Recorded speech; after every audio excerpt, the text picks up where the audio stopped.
I was a U.S. Marine. I went to Vietnam to fight socialism and communism.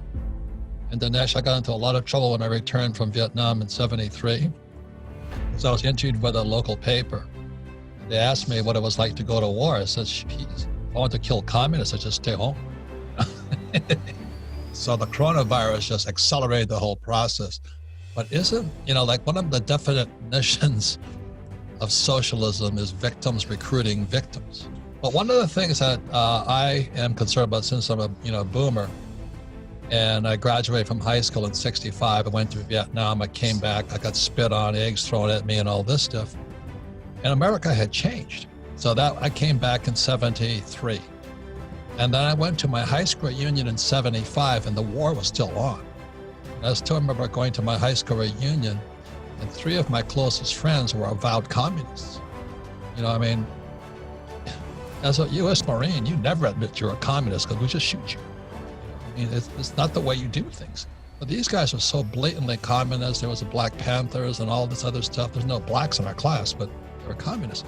And one turned out to be FBI was after him for sabotage, bombed something. The other guy was a politician and went to jail for stealing money, which is probably a Democrat. But the third person became the editor of the local newspaper. And so in 1975, Dinesh, probably before you were born, I was sitting there watching this transition come across America. And that's why when the whole little papers asked me what I thought about the war, and I said, if I want to kill communists, I just go back to City Hall and shoot them there. That didn't make me too popular. Yeah, so let me ask this question. In the early '70s, when I went to school in New York, and I was in San Francisco near Berkeley, and I saw this whole culture in Berkeley shifting. And today, this is my question to you. You talk about the media, but you now have Big Brother called Silicon Valley. Well, the thing I thought was interesting, because Kim and I were just at Jekyll Island, where the Federal Reserve Bank was born. And there's an organization called the Red Pill. And, that comes from the matrix, red pill or blue pill.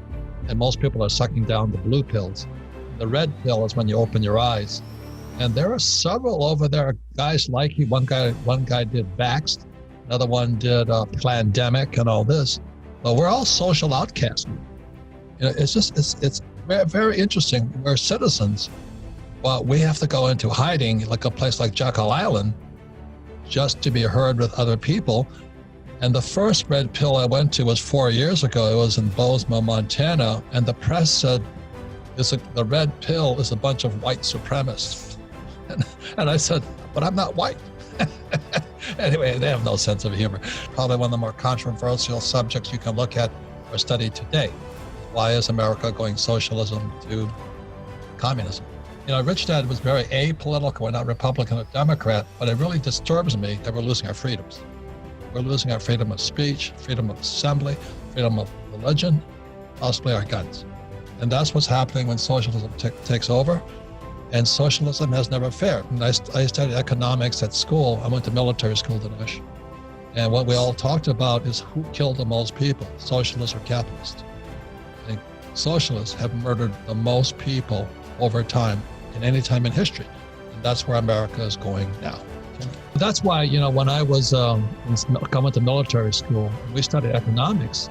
A big part of the study was the brown shirts and the black shirts, because that was Hitler's private police, which became the SS, a lot of them.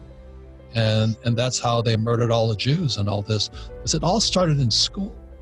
Hitler started making little pamphlets about why people should hate Jews. And that's where the Hitler Youth came up and all this. And my concern is, as a former Marine, I see that happening today. And that's why I talk about being in Berkeley, California during the '70s and being terrified of what I saw going on. I'm a U.S. Marine. I fought against socialism and communism. I fought for the freedom to choose. But anyway, the definition of socialism is a victim recruiting victims.